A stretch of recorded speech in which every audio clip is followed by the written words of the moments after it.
pjnet.tv.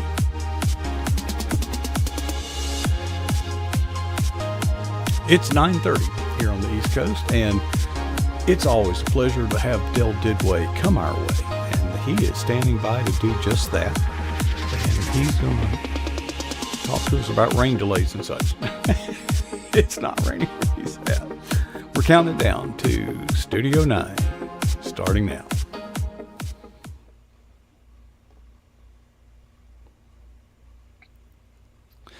Okay, good evening. Welcome back. This is pjnet.tv. I'm Coach Prasick, and I always look forward to having Del Didway, who, by the way, he's standing by in our studio. In his, you've got a new studio there, Del. Where? somewhere in West Virginia. So, is it in that Why is it that panhandle juts up between? You know what I'm saying? How?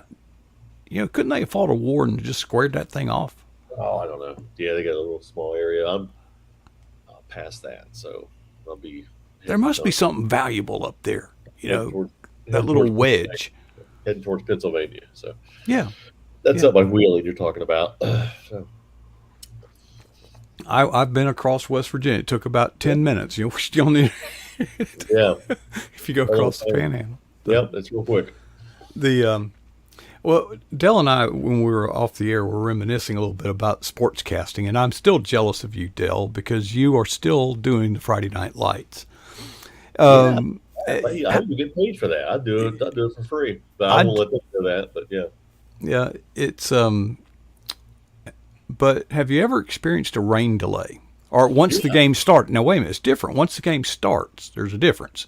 If it's rain delay before the game starts, I know what to do. You send it back to you just don't start.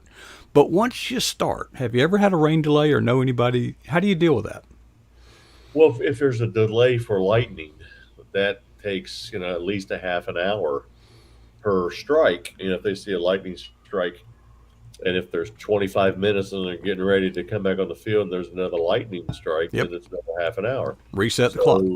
What you do there is you ad lib some, you rehash, but then you also go through your list of commercials, and you try to find a coach you can grab to come up and talk for a little bit, and things like that. There's sometimes coaches are up in the coach's box, and Mm-hmm. they got nothing to do too. So sometimes you'll grab them and do an impromptu chat about things. So you find ways, and you discuss, and you go back, instead of a 2-minute commercial, you do a 6-minute commercial run, and then come back and talk a little bit more. So Mm-hmm. yeah, but there was one time we were at a pretty popular high school football game. This was a few years ago, and they didn't have any room in the press box for everybody, so they stuck 2 or 3 of us radio on the roof Mm-hmm. of the press box, Yep.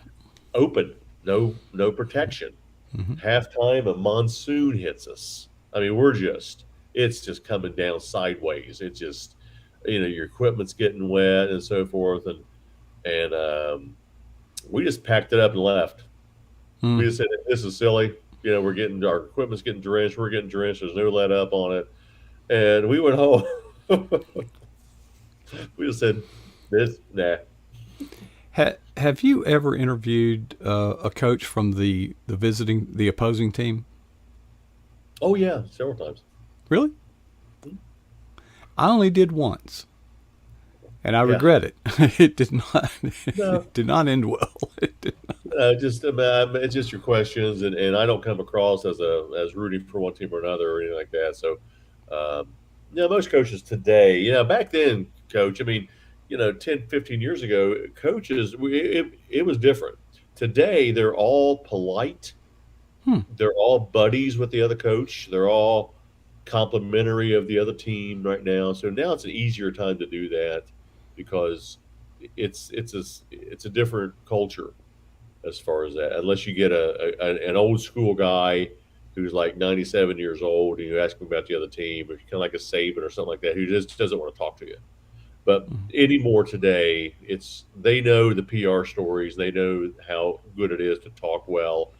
And a lot of coaches today speak highly. They're intelligent of their competitors and things like that. So I'm very glad to hear that, Dill, because so much of what we see, the world is so divisive, and Yeah, I only had, it was rare. I only had really one occasion where I was interviewed by a press member on the other side, yeah, and it fascinates me. It amazes me. It makes no sense to me. yeah, Let's say that I lost the game, and you're having that press conference afterward. yeah, Well, the last thing I'd want to do is say the refs were terrible. That other team, they cheated. No, I would say everything I could good about the team that beat me. What do you want me to do? Say a crappy team beat us? Yeah, it doesn't yeah, make sense. Now, yeah. if I had won, I would spend quite a bit of time praising the other team. I mean, Yeah. what good is it? What do you say? Oh yeah, we won, but they were no good. Well, anymore, if you come out strongly against the officials, you could be penalized. You could be the Ohio High School Athletic Association may not take too kindly to that, and they Hmm. may say, "Hey, there's some type of a punishment going to come down." I know in the NFL, if you slam an official, um, within reason, there's justification to get frustrated on a call because receivers miss a pass, so an official can miss a call, but if they don't dwell on it, it's fine. But if they harp on it and harp on it and harp on it and blame, Blame. that Hmm. call, they will face monetary fines. Hmm. So they're actually and players too. I mean, they can be frustrated and say, "Man, that was a bad call," and that's fine. But if they go on and out about it, they're typically fined. Hmm. Yeah. Well, it's good. My coach had his fair share of officials. Now, what we would do on the sideline is when we believed there was a bad call, we would put on an act, and it literally was an act. We weren't that outraged, we know, but what we're trying to do is get in that official's head and say, next time, think that through a little bit, you know. But I have come to respect the officials. First of all, they can call a penalty on every play if they want to. I mean, there are fouls that occur on every single play. And Dell just kind of went away. So I'll go ahead and tell the story while we're waiting. I'm not Dell Didway, so I'll take his name off the screen, and we'll kind of wait for him to rejoin. But we would put on an act with the officials so that they would just be more cognizant. And a lot of times, the referee, there was this unspoken understanding amongst us, between the officials and the coaches that, okay, coach, I owe you one. And then he would wait a little while, or she. We actually have some female football officials in our conference. They'll wait a little while and they'll call holding on the other team, or something like that. And then they'll come to the sideline and wink at us and say, we're even now, right? So they do even it up. Well, gosh, I hope that Dell. Let me just do a quick reset on the connection on my end here, in case there is a problem. But as soon as he, I know he's at a hotel room, and heaven only knows what the. Oh, there he's back. He's back. So how's that? Internet connection How's there. that Wi-Fi at that hotel? It's just West Virginia Wi-Fi, I guess. But but no, I was explaining while you were out that the referees, if we put on enough of a show, not to Mhm. disrespect them, just to get their attention, that Yeah, they'll nod their head and say, I owe you one, and then next time they call a penalty on the opposing team, they'll come wink at us and say we're even now, and yeah, that's part of the game, so it's it's part fine. of the game. And my coach, when I was playing, he said it shouldn't get down to that. Well, you're right. Now, when we were covering the Super Bowl, when the, the officials hadn't called this one issue the entire game until the end, and it was an it was a horrible call at a horrible time that. even the opposing sports writers were saying there's no way they call that, but they did, and it was a crucial time. Hmm. Well, it shouldn't come down to that. But gosh, when you're the Bengals anyway, it opportunities. It's sort of like the field goal or the 2 point conversion. So do you have one of the scorecards that say when the point spread is this, you go for the 2 point conversion? You ever seen those cards? Well, you know what I think? I think Dill has locked up again. Oh yeah, boy, this is going to be real interesting. So, yep, there he went. So I'll put this back on the board and we'll add a little bit. Little bit. What is PJ Net working on lately? Well, folks, we are actually I've been doing some collaboration with some of our family members, and hey, boy, this is going to be we're Yeah, just going to make I we're can't going see it though. to I'm here, you're here. Um, okay, sportscaster. Yeah, You still dabble in writing, don't you? yeah, yeah, yeah. We got actually looking forward to this fall. We have the Florida State rivalry books coming out. So Now there's a Florida book and there's a Florida State book, but there's yes. three people: you, Bethany, and Andy. Well, let's clarify. The Florida book is all me. Okay. But the Florida State originally was going to be me and Bethany because Bethany went to Florida State, Mm-hmm. and somehow Andy ended up in there too, which we're very glad for that. So there's three of us wrote the one book, but I did the Florida book entirely. I do most of them myself, the devotionals, unless like Michelle and I did the Hoosiers and Kyle and I did Michigan, but I write majority of them myself, and so. But we thought it'd be kind of cool to throw Bethany in there because she's a Florida State, and then Andy was also tossed in the mix. So there's three of us on the one book. Well, it sounds to me, Dale, like nobody wanted Florida, and that's how you got it. No, There might be a reason for that, you know. There. no, it was good. Like I did the Alabama one, I did the Auburn one, I did the Ohio State one, I did the Bengals one all myself, and all the Reds and the Indians and the Browns. So I've done those myself. It was just again, Bethany said a couple of years ago, she said, "Hey, if you do Florida State, I want in on that." Like, okay, great. So that was from the get go that was going to happen. So and then Andy got in the mix. So with that, which was great because he's a great writer, good sports guy too. So we were happy with that. Well, we think football season is well into the future, but in terms of doing a book, you don't wait for football season to do a book. No, you try to get it, in advance to, try to get it way out in advance to have it out. We're looking at launching during the season for this rivalry. We're going to relaunch the Auburn Alabama books too because they launched during COVID, which was a difficult time for any book. So we're going to read the cover's been redone, and the title changed. It's not Bama Believer anymore. It's going to be called Alabama Devotional or something, or Crimson Tide Devotional, something like that. We're changing the entire series titles, which I think is a good idea.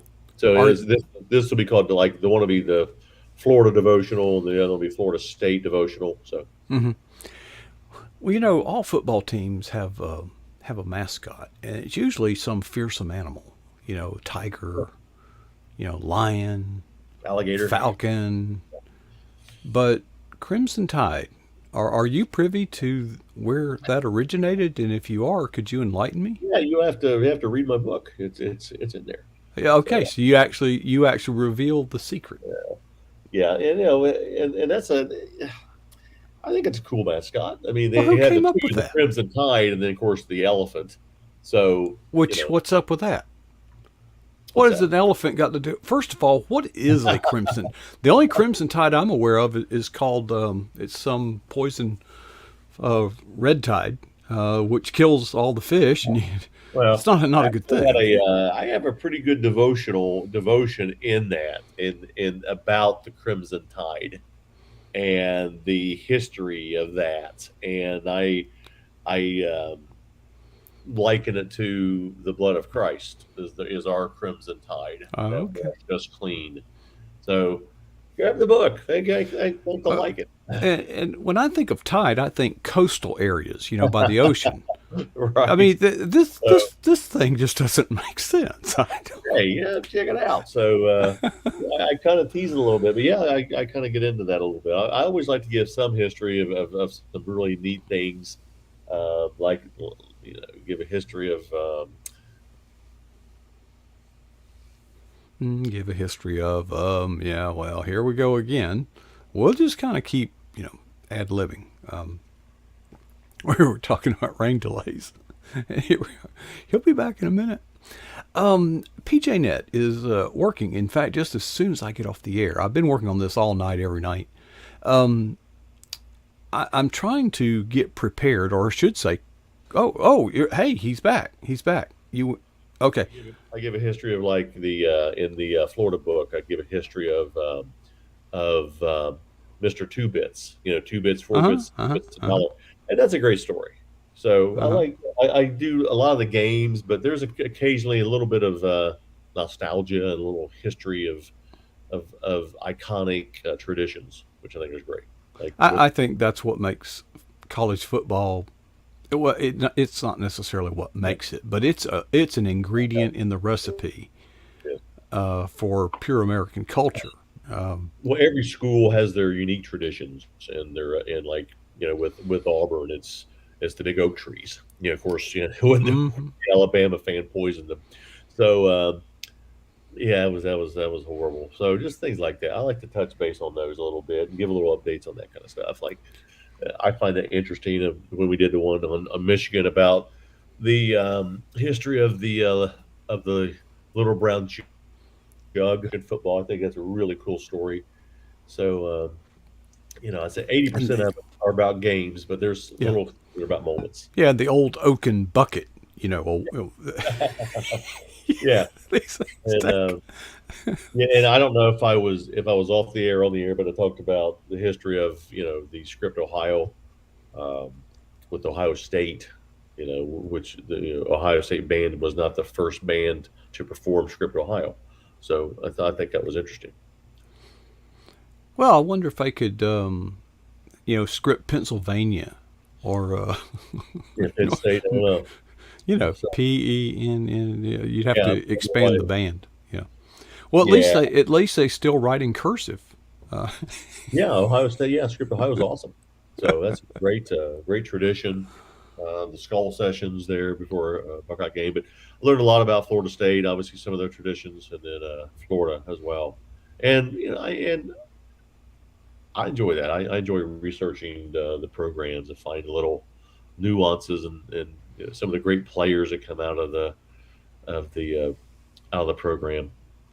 One of the funnest ones I wrote about was in the Florida State one was when Georgia and Florida State played, and you had Deion Sanders playing against Bo Jackson. Two of the probably the greatest athletes of our time as far as overall athlete. I mean, when you can play two professional sports at the same time in the same year, you're a pretty darn good athlete. Mm-hmm. And at that level, we go from MLB to the NFL and just not miss a beat. You're a tremendous athlete. So when those two played against each other, that was awesome. And how Deion Sanders, kind of got welcomed to college football when Bo Jackson ran over him. So it was awesome. Well, Deion Sanders, I was speaking to the track coach at Florida State, Coach Roberts, and we used to, visit with him about once a month. He'd have a get together, and I've had some great conversations with Coach Roberts. But Coach Roberts Deion was on the track team. So he played football, baseball, but he was on the track team. Yes. But they were at this track meet, and Deion just kind of shows up, and he's on the team. It's kind of weird, the circumstances, but the coach had to write up a bio for each player, and he really didn't know Deion. And he went to Deion and said, I got to write a bio for you, and I only got half an hour here. Can you help me? Yeah. He said, Coach, you'll think of something. Yeah. Neon Deion. Yeah. Awesome. That's where he got the name. Is the track coach was just making stuff up. Yeah, you got some tremendous athletes over the years. I mean, folks, I mean, you remember Anthony Munoz, right? One of Mhm. probably one of the greatest offensive tackles ever to play in the NFL. Played off his career with the Bengals, but a lot of folks don't know that when he was in college, he also played baseball. So he was Mhm. playing baseball and football and won a college World Series ring. So he was a pitcher, and so a lot of folks really he played baseball. Yeah, he wanted to go to the MLB over the NFL. That was his dream was to Safer. go to play baseball, and then he goes on to a Hall of Fame career in football. And the same with a lot of these guys, who have multiple sports, but can excel at both. But yeah, a lot of folks thought Anthony Munoz was so big they never dreamed he played baseball, but Mhm. he was actually he was highly recruited for baseball. He's a big guy, so Well, there are so many things, and you found a real sweet spot. In these books you write, because yeah, college football, I think, remains an iconic thing because of the traditions that you were just mentioning well, so many of. But right, yet technology has crept into. I mean, I can remember when the chains were just a mess, and now they've got these things on television where you can see the first down, and oh yeah, yeah, where the field goal range is, and the yeah, down and distance. I used to yeah. film the games, They almost and put too it was much on the difficult. screen, you know. I I had to always pan the camera, before the play to the chains Yeah, so that the coach would know when we're watching the game film what was the down and the distance. Today we take it for granted. It just shows up on the screen, nice yellow line. I wonder why they don't have a little rail car I don't know. on the sideline with a laser, a 10-yard rail car, Yeah, two of well, them with two lasers, set the ball on the field, then align one laser to hit the tip of the football, then the other laser is there 10 yards away. So you don't have to measurement. The laser's right there. You either made it or you didn't. oh, there'd be kind of like tennis has that. If the beep Do goes they? off, it's out of bounds. Yeah. So they also Oh, have okay. the line judges, but still they have the little beep. I wonder how would they do in baseball? You can see the speed of the pitch. Yeah. But what if they had a laser box, for the strike? We They could. toyed with that. That didn't go over well. Oh yeah, they tried to Yeah. geo map it somehow. Well, then each umpire has their different strike zones, so it was taking that out of the game. But yeah, Well, that but what's the upper bound of the strike zone? again, it's up to each umpire. I mean, it's up to each Well, you guy. can't throw the ball 10 yards over his head over the I mean, play. So where's the line? The shoulder? Where's it? knees to chest, basically, is what it is. So yeah, thigh to chest is typically the strike zone. So But that's pretty darn subjective, isn't it?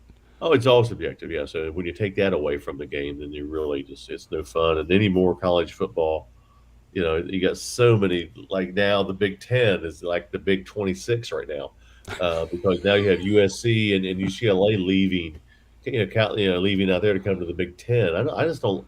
I get it, but it's all money. It's all money, and they're all trying to compete with the SEC. So I think money's really started to really destroy college football. Well, From and it's kind of like big tech. At some point, it's no longer competitive. no, When there's so only two or three any players or in the game, so to speak. anymore, it's going to be just two or three leagues, yeah, or Yeah. conferences anymore because you got them jumping all over the place. And when it was originally the Big Ten, and now it's like the Big 16 or Big 18, and then you have teams from California coming. I think the conference should be geographically, Mm-hmm. limited, but they don't. Again, they never call me to ask me. The SEC is the same way. Now you have Texas and Oklahoma coming into the SEC, and then you have USC and UCLA out in California coming all the way to the Big Ten. Mm-hmm. And I just don't like that. It just proves that even football teams from California want out of California. So yeah, from all the garbage going on out there in Well, it is Cali. money, and it disappoints me in pro football because it was the Oakland Raiders. Yeah, they've moved all over the place. And the St. Louis Cardinals. It was Yeah. unthinkable that a team would pull up roots and go somewhere else. But Well, you know why they? The Browns did it in the middle of the night. They went to Baltimore the first time, and they Uh-huh. literally did it in the middle of the night. And now they're back in Cleveland. Of course, Baltimore has their own franchise, and the Colts, left. So it's just, then they came back. So it's just a lot of but the Oakland Raiders, they became the LA Raiders, back to Oakland again, and now they're in Vegas. It's sometimes you can't keep up with them, and I, everybody wants their stadium. I'm gonna. Well, it gets down to money, and they get lured. All they got to do is pitch a fit that they're going to leave, and all of a sudden they'll get a new stadium. Well, Vegas is doing great things. I mean, they're getting ready to possibly get an NBA franchise, possibly going to get an MLB franchise. They're going to have the the All Star games are going to be out. It's just, they're doing. So Vegas is on the move, so that's great.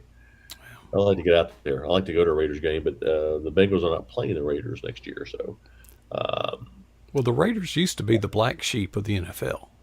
That's where people went that couldn't, or incorrigibles. You know.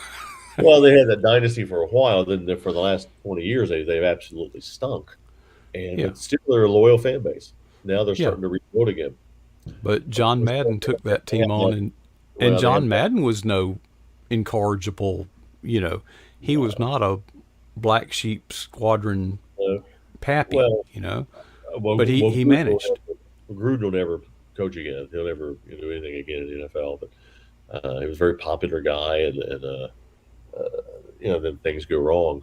How quickly things can go wrong. He was on the top of the world, then all of a sudden, after 15 years in email services, and he's done. Uh, So you got to cherish every moment there is, because you don't know how your life can change in 5 seconds over something that maybe 25 years ago.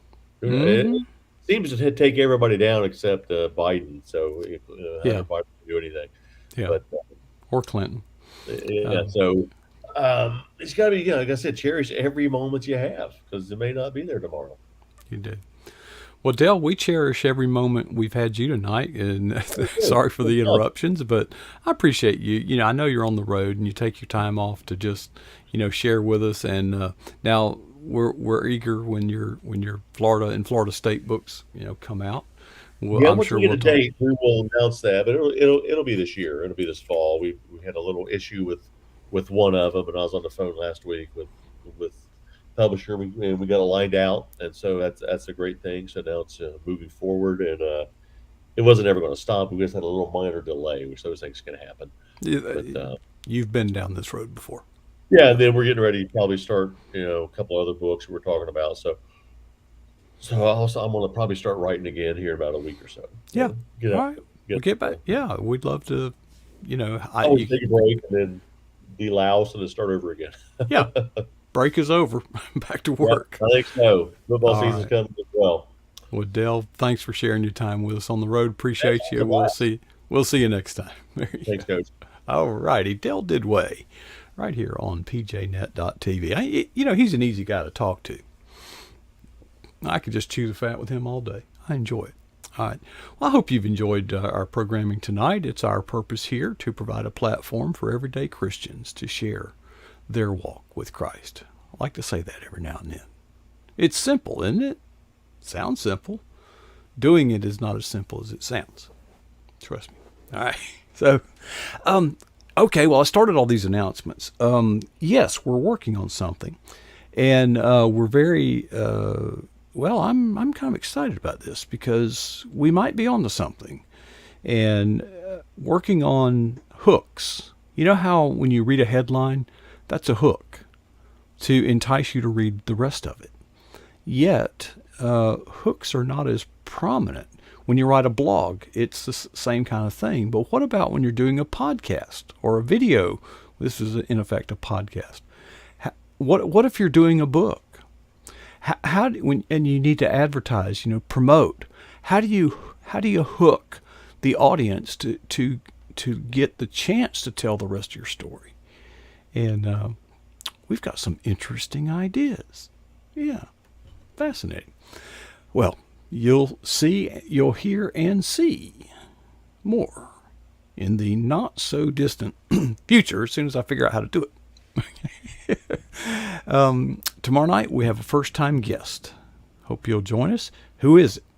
Well, I've gotten 2 emails from her tonight, and it's going to be a little different. She is actively involved with a gospel singing band. Go check it out, pjnet.tv. There's a link on there to our schedule, and you will see. Before I leave, I challenge you to ask yourself these 2 questions. Ready? What is the boldest thing that you've ever done for Jesus Christ?